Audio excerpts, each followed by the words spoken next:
ਕਰੋੜਾਂ ਰੁਪਏ ਦੇ ਗਬਨ ਅਤੇ ਹੋਰ ਕਈ ਇਲਜ਼ਾਮ ਨੇ ਜਿਹੜੇ ਉਹ ਕਿਸਾਨ ਲੀਡਰ ਜਗਜੀਤ ਸਿੰਘ ਡੱਲੇਵਾਲ, ਅਭਿਮਨਿਊ ਕੁਹਾੜ ਅਤੇ ਕਾਕਾ ਸਿੰਘ ਕੋਟੜਾ ਦੇ ਉੱਤੇ ਲਗਾਏ ਗਏ ਨੇ।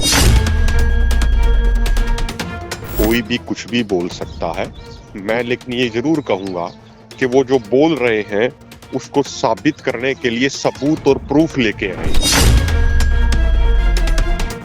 अभी 24 तारीख को हमारी मीटिंग हुई थी, इंद्रजीत सिंह कोटमुंडा जी भी आए थे उस मीटिंग में, हमारे बड़े सीनियर लीडर हैं। वो बीच में मीटिंग को छोड़ के चले गए। अब क्यों गए क्यों नहीं गए वो तो खुद बता पाएंगे। उन्होंने वहां तो ऐसी कोई भी बात नहीं रखी। जो भी मीटिंग होती थी दाता सिंह वाला खनौरी मोर्चे पे, उस मीटिंग में वो सारी मीटिंगों में वो मौजूद रहते थे। अगर उनको कोई डिक्टेटरशिप लग रही थी तो उस समय क्यों नहीं बोले वो। ਜਗਜੀਤ ਸਿੰਘ ਡੱਲੇਵਾਲ ਨੇ ਇੰਨਾ ਲੰਮਾ ਸਮਾਂ ਮਰਨ ਵਰਤ ਰੱਖਿਆ ਸੀ ਤਾਂ ਇੱਕਦਮ ਉਹਨਾਂ ਦੀ ਸਿਹਤ ਠੀਕ ਕਿਵੇਂ ਹੋ ਗਈ?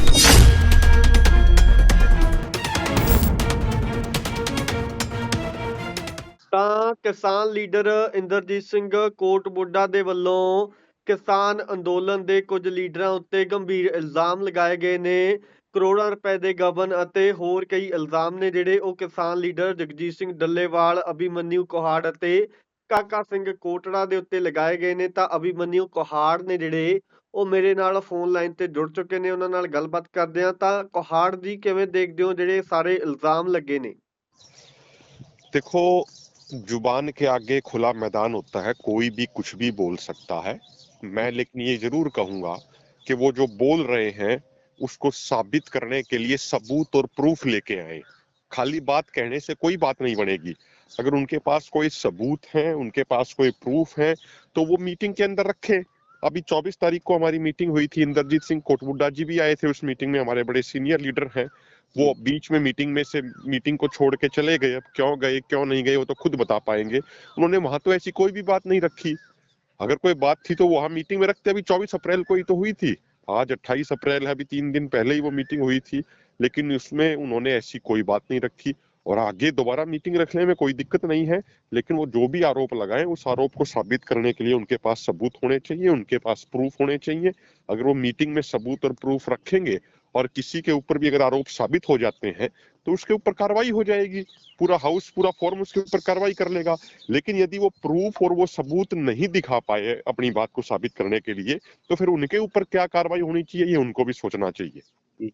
ਤਾਂ ਉਹਨਾਂ ਨੇ ਕਿਹਾ ਹੈ ਕਿ ਡਿਕਟੇਟਰਸ਼ਿਪ ਆ ਜਿਹੜੀ ਉਹ ਕੀਤੀ ਗਈ, ਜਿਸ ਕਰਕੇ ਮੋਰਚੇ ਦਾ ਨੁਕਸਾਨ ਹੋਇਆ, ਲੋਕਾਂ ਦਾ ਨੁਕਸਾਨ ਹੋਇਆ, ਸਰਕਾਰ ਨਾਲ ਸੈਟਿੰਗ ਤੱਕ ਦੇ ਇਲਜ਼ਾਮ ਉਹਨਾਂ ਵੱਲੋਂ ਲਗਾਏ ਗਏ ਨੇ। मैं फिर वही कह रहा हूँ, वो कोई भी बात कहें उस चीज का सबूत तो देना। वो जो भी मीटिंग होती थी दाता सिंह वाला खनौरी मोर्चे पे, उस मीटिंग में वो सारी मीटिंगों में वो मौजूद रहते थे। अगर उनको कोई डिक्टेटरशिप लग रही थी तो उस समय क्यों नहीं बोले वो अब कह रहे हैं। तो मुझे लगता है ये कोई ठीक नहीं है, इस बात में कोई वजन नहीं है इन बातों में।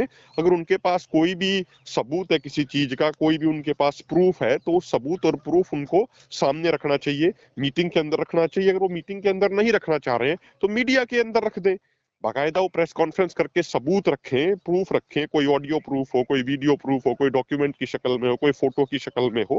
तो मुझे लगता है कि खाली निराधार आरोप लगाने से कुछ नहीं होता। आरोपों को साबित करने के लिए आपके पास प्रूफ होना चाहिए, और अगर उनके पास है तो वो मीटिंग में रखें या फिर वो मीडिया के सामने, मीडिया के माध्यम से पूरे देश के सामने रखें।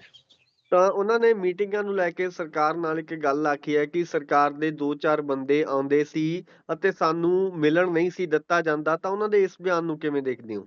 मैं उनको एक बात कहता हूँ और बड़े विनम्रता पूर्वक ढंग से कहता हूँ, उन्हीं के टेंट में मीटिंग हुई थी, पूरे एसकेएम नॉन पॉलिटिकल की बैठक हुई थी।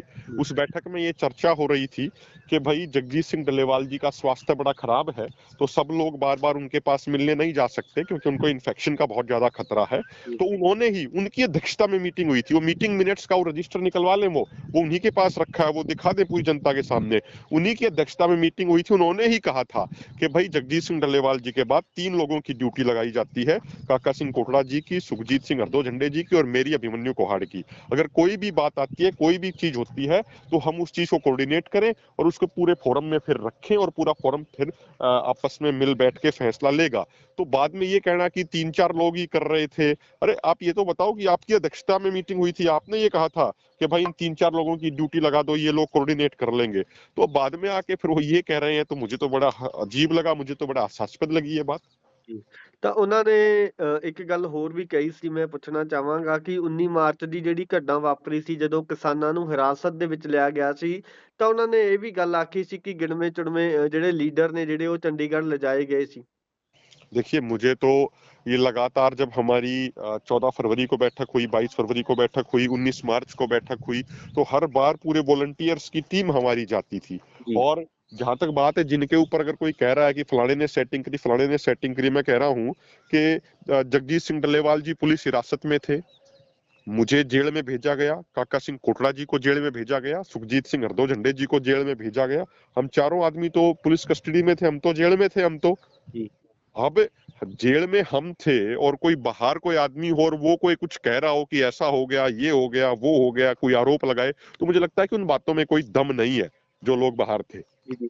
ਤਾਂ तो ਕਈ इसी ਲੋਕ ਇਹ ਵੀ ਸਵਾਲ इसीलिए ਚੁੱਕ ਰਹੇ ਨੇ ਕਿ ਜਗਜੀਤ ਸਿੰਘ ਡੱਲੇਵਾਲ ਨੇ ਇੰਨਾ ਲੰਮਾ ਸਮਾਂ ਮਰਨ ਵਰਤ ਰੱਖਿਆ ਸੀ ਤਾਂ ਇੱਕਦਮ ਉਹਨਾਂ ਦੀ ਸਿਹਤ ਠੀਕ ਕਿਵੇਂ ਹੋ गई? नहीं, देखिए, हमें ये समझना पड़ेगा कि 26 नवंबर से उनका अमरण अनशन शुरू हुआ जी। और उनका अमरण अनशन 6 अप्रैल तक चला। जी। उस दौरान जितनी भी मेडिकल रिपोर्ट्स आई, वो गवर्नमेंट डॉक्टरों ने उनकी मेडिकल जांच करी, तो उनकी जितनी भी मेडिकल रिपोर्ट्स आई, प्राइवेट डॉक्टरों की टीम ने भी करी, गवर्नमेंट डॉक्टरों की टीम ने भी करी, तो वो सारी की सारी उनकी रिपोर्ट्स हमने जनता के सामने रखी है, हमने मीडिया के माध्यम से पूरे देश के सामने रखी है। और सबसे महत्वपूर्ण बात है, 26 नवंबर से लेके 6 अप्रैल तक जितनी भी उनकी मेडिकल रिपोर्ट्स आई, उन सभी मेडिकल रिपोर्ट्स में उनकी कीटोन बॉडी पॉजिटिव आई।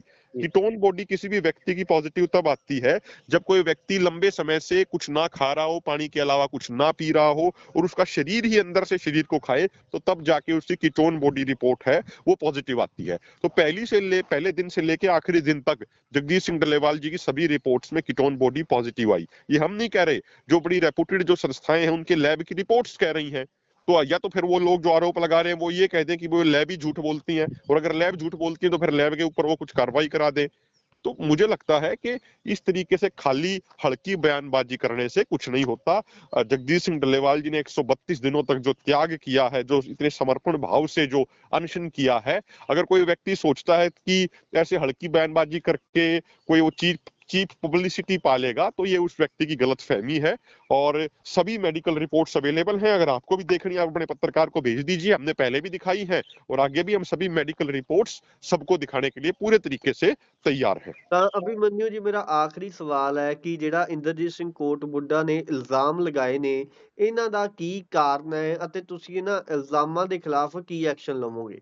देखो, मैं एक बात कहता हूँ, सारी बातें सही समय पे पूरे देश के सामने रखेंगे, पूरी जनता के सामने रखेंगे। क्या कारण है, क्या चीज नहीं है, बेहतर तो फिर वही बता पाएंगे, स्वयं बता पाएंगे।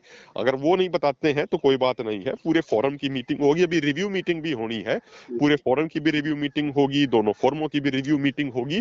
उसके बाद बाकायदा प्रेस कॉन्फ्रेंस करके पब्लिक प्लेटफॉर्म पे एक एक बात, किस तरीके से क्या क्या चीज हुई, कैसे कैसे हुई, वो सारी चीजें रखेंगे, जनता के सामने रखेंगे। दूध का दूध, पानी का पानी हो जाएगा। और बाकी वो क्यों लगा रहे हैं इस समय, वो क्यों बोल रहे हैं, मुझे लगता है बेहतर ये रहेगा आप उन्हीं से पूछिए, अगर वो इस चीज का जवाब दे दें। अगर वो जवाब नहीं देते हैं तो आने वाले समय में मीटिंग करके पूरी सारी बातें एक एक करके रखेंगे।